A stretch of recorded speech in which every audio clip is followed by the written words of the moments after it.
Everyone, this is Sumit Kumar. I hope आप लोग बहुत अच्छा होंगे, बहुत अच्छा मैथमेटिक्स कर रहे होंगे। आज के इस वीडियो में हम लोग सीएसआर नेट दिसंबर 2025 का रिंग थ्योरी का क्वेश्चन करेंगे, जिसमें बहुत सारे स्टूडेंट्स को दिक्कत हुआ है। और इस बार का क्वेश्चन रिंग थ्योरी से बड़ा ही अच्छा कॉन्सेप्चुअल क्वेश्चन पूछा है तो आसानी लेवल का, बट कॉन्सेप्चुअल है। मतलब अगर आप थ्योरी बहुत डिटेल में नहीं जानते होंगे तो क्वेश्चन आपसे नहीं बना होगा। राइट है। तो चलिए पहले क्वेश्चन समझते हैं क्या है, और इस टाइप के क्वेश्चंस को हमें कैसे अप्रोच करना है, ताकि आने वाला जो एग्जाम होगा वो हमारा अच्छा जाए। ठीक है। Okay. So consider consider competitive ring are with unity with at least 5 elements. ठीक है। कम से कम 5 एलिमेंट है। ये जो 5 एलिमेंट दिया है इट्स मीनिंगलेस, जरूरत नहीं है, बट एनीवे चलो, कम से कम 5 एलिमेंट है। सच दैट एनी 2 एलिमेंट्स, आपको भी 2 एलिमेंट उठाते हो रिंग से, तो आपको एक तीसरा एलिमेंट मिलेगा C, such that A equal to या तो बी सी के बराबर होगा या B equal to A C होगा। So on that basis they are asking कौन सा नेसेसरली ट्रू है। R has a unique maximal ideal, every finitely generated ideal of R is principal, R is an integral domain, R is a Euclidean domain। ठीक है। ये question तो हमारे पास क्या है, हमारे पास जो ये R है क्या है, CRU है, कॉम्पिटिटिव रिंग विथ एलिमेंट है। कोई भी 2 एलिमेंट आप देते हो रिंग से, जीरो हो नॉन जीरो हो doesn't matter, you'll always get an element C in the ring for which A equal to either BC और B equal to AC। कहने का मतलब, इसको दूसरे भाषा में हम लोग देख सकते हैं, इधर A डिवाइड्स B और B डिवाइड्स A, ये इसका मतलब। ठीक है। थोड़ा बहुत अगर रिंग में आप डिवीजन वगैरह बात कर सकते हो तो ये ठीक है। So on that basis they are asking कि ठीक है, तो इस रिंग के पास कितने मैक्सिमल आइडियल होंगे। यहाँ का हर जो भी फाइनाइटली जनरेटेड आइडियल होगा वो प्रिंसिपल होगा, या ऐसा रिंग अपना इंटीग्रल डोमेन होगा, या ऐसा रिंग हमेशा ही एक यूक्लिडियन डोमेन होगा। क्या आपको लगता है ना। ये पूछा है आपसे, नेसेसरली ट्रू पूछा है, तो कैसे अप्रोच करेंगे। राइट है, क्योंकि इस टाइप के क्वेश्चन आ रहे हैं। अब इसको अप्रोच करने, कॉम्पिटिटिव अलजेब्रा से तो सब एक एक लाइन का आंसर है, वैल्यूएशन रिंग का ही प्रॉब्लम्स होता है, बट ठीक है, मैं उस पर नहीं जाऊंगा। I am not going to use that concept. Basic elementary level पे जितना आता है अभी तक के बुद्धि से, उतना ही हम लोग ट्राई करेंगे इस क्वेश्चन को बनाने का। ठीक है। तो चलिए मेरे साथ आइए। ओके। तो कैसे सोचा जाए, हम्म क्या हमारा थॉट प्रोसेस हो इस टाइप के क्वेश्चंस को बनाने के लिए, बेसिक लेवल से। ठीक है। ओके। तो दो तीन चीजों को थोड़ा सा हम लोग रिकॉल कर लें तो बहुत अच्छा रहे हमारे पास। So recall some basic facts from ring theory. Right है। ओके। क्या होता है कि कोई भी दो मैक्सिमल आइडियल लोगे रिंग में, राइट है, if I and J are maximal ideals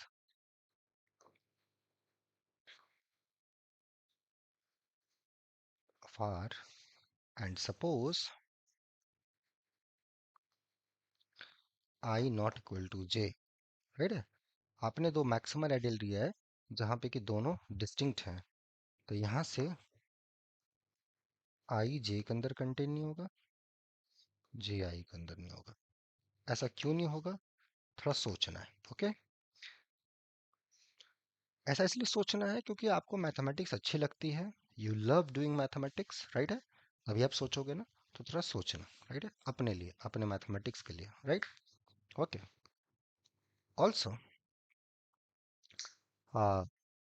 this is it, right है। एंड मेरे ख्याल से इतना से हमारा काम चल जाना चाहिए। ठीक है। ओके। चलिए ट्राई करते हैं। सो यहाँ पे गिवन क्या है, हमें क्या आपने दे रखा है, गिवन दिया है कि आर हमारे पास commutative ring with unit element है, राइट है। और कोई भी दो एलिमेंट आप लेते हो, A B belongs to R, imply या तो ए इसके बराबर है या तो बी इसके बराबर है, फॉर सम सी। ठीक है। डिपेंड करता है ए और बी पे, राइट है। Okay. On that basis it says that it has a unique maximal ideal. पहली बात, सीआरयू के पास एक मैक्सिमल आइडियल होगा। तो पहला, मान लेते हैं कि दो मैक्सिमल आइडियल है, suppose we have two distinct maximal ideals. Suppose I and J are two distinct maximal ideals. ठीक है, ऑफ आर। इस रिंग के दो, हमें कम से कम दो डिस्टिंक्ट मैक्सिमल आइडियल्स मिल रहे हैं। तो by that observation I is not equal to j, I is not contained in j and j is not contained in I, right है। यहाँ तक ये सारी चीजें आ गई हमारे पास। अब इस बेसिस पे हम लोग और क्या कर सकते हैं? This means we must have an element here such that A does not belongs to J. There exists an element B belongs to J such that B does not belongs to I. Correct है, बहुत बढ़िया। So now by given condition, so there exists C belongs to R such that A equal to BC or B equal to AC. This is given, ये given है। तो अगर ये हुआ, तो अगर A equal to BC हुआ, तो इसका मतलब A belongs to ID generated by J because B belongs to J, तो B का कोई भी मल्टीपल आप लोगे J के अंदर जाएगा, एब्जॉर्व कर लेगा, रिंग की प्रॉपर्टी से, राइट है।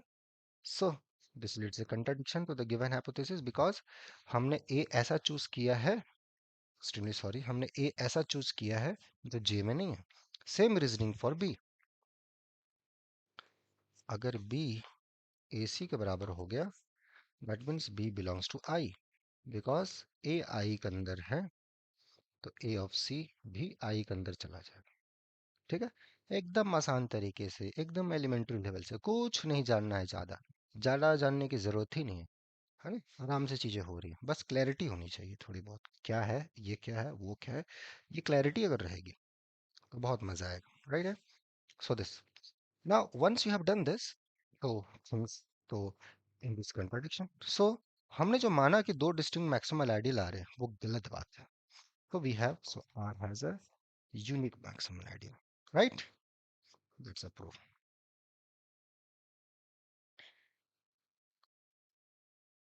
आर के पास unique maximal ideal, so first part is done. Second बोला है कि इस रिंग में जो भी फाइनाइटली जनरेटेड आइडियल्स होंगे वो प्रिंसिपल होंगे। तो थोड़ा सा रिकॉल कर लो प्रिंसिपल आइडियल क्या होता है। So just recall quickly, an ideal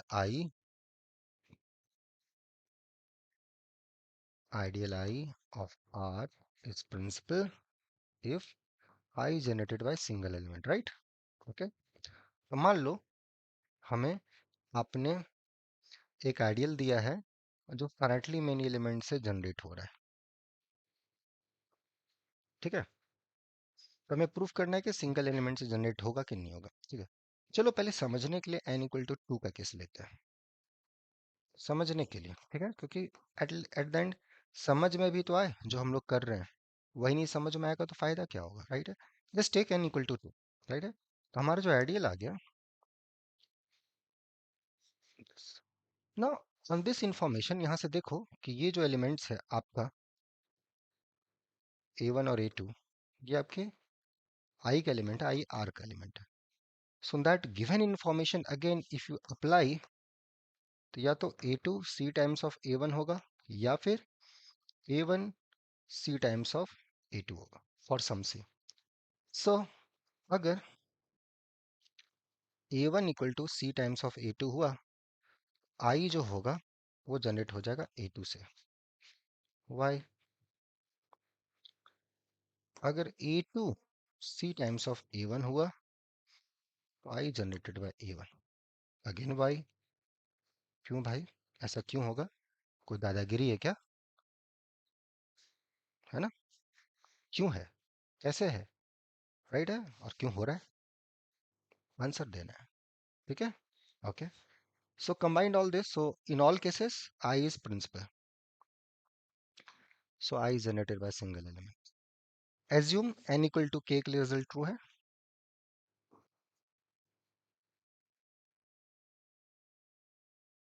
k के लिए रिजल्ट ट्रू है।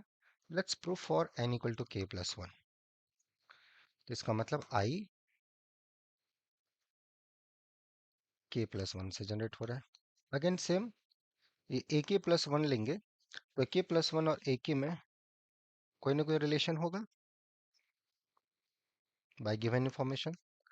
सो या तो ए के इसका मल्टीपल होगा, ये इसका मल्टीपल होगा। तो इस केस में आई A1 A2 ए के हो जाएगा। अगर ऐसा केस हुआ तो आई A1 A2 ए सब के -1 ए सब के +1 हो जाएगा। ऐसा क्यों होगा भाई? क्यों होगा? तो बताओ। So in all cases, so by induction, I is generated by single element. So by using induction, I is generated by single element. So every finitely generated ideal in this such kind of ring CRU, it's principal. If it is finitely generated, it's principal. ठीक है? ऐसा proof. ऐसे चीजों को approach करना है। ये चीजें कब होगी? जब बहुत मजे से मैथमेटिक्स करोगे, जब मैथमेटिक्स सच में बहुत अच्छा लगेगा और मैथ पढ़ना एक बोझ नहीं, इंटरेस्टिंग लगेगा कि हाँ यार, मैथ पढ़ना मेरे को काम नहीं लग रहा है, खेल लग रहा है, लेट्स प्ले इट। और मैथ से अच्छा खेल ही कुछ नहीं होता है। अगर ये खेल पसंद आ गया आपको, फिर दुनिया का कोई खेल आपको पसंद नहीं आएगा। ये इतना इंटरेस्टिंग खेल है क्योंकि यहाँ पे प्रूफ्स हैं। हर चीज ए से बी जा रही हो तो उसका प्रूफ्स है। कोई हवाबाजी नहीं है कि ऐसा यहाँ से हो गया इसको एज्यूम कर लो, नहीं भैया, कोई एज्यूमशन नहीं है, प्रूफ है इसका। तो वो सब चीजें आएंगी जब छोटी छोटी चीजों को आप थोड़ा सा कनेक्ट करते जाओगे ना, तो मजा आता जाएगा। ठीक है? ठीक है। तो ऐसे ही सब क्वेश्चंस को अप्रोच करना है और आगे बढ़ना है। ठीक है? अभी तक जो हम लोगों ने करेक्ट आंसर दिया है, थोड़ा आ जाओ क्वेश्चन पे देख लेते हैं क्या क्या हमने दिया है। आर हैज यहाँ ट्रू पूछा, नेसेसरली ट्रू, हाँ भाई, unique maximal ideal. R is an integral domain, Euclidean domain. मेरे ख्याल से लगता है ये आपको अब सोचना चाहिए। दो हमने दिया है बहुत इंटरेस्टिंग प्रूफ्स। इसके बारे में आपका क्या ख्याल है? What do you think? ये मेरे ख्याल से एक्सरसाइज देना चाहिए, राइट है? कुछ आपको भी सोचना चाहिए क्योंकि एट द एंड मैथमेटिक्स आपको करना है, राइट है?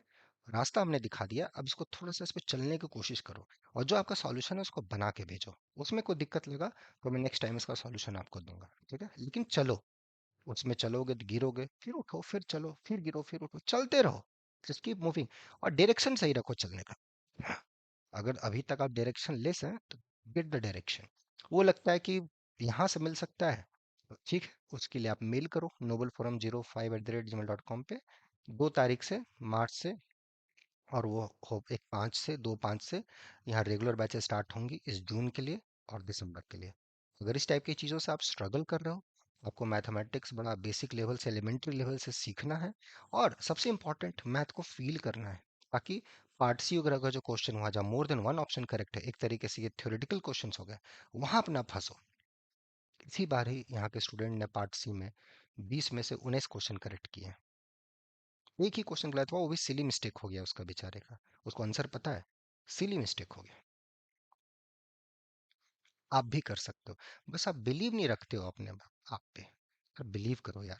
ठीक है, माना अभी तक का वैसा रिजल्ट आपका अच्छा नहीं रहा है जिस पे आप बिलीव कर पाओ, लेकिन थोड़ा सा अपनी मेहनत पे तो बिलीव रखो।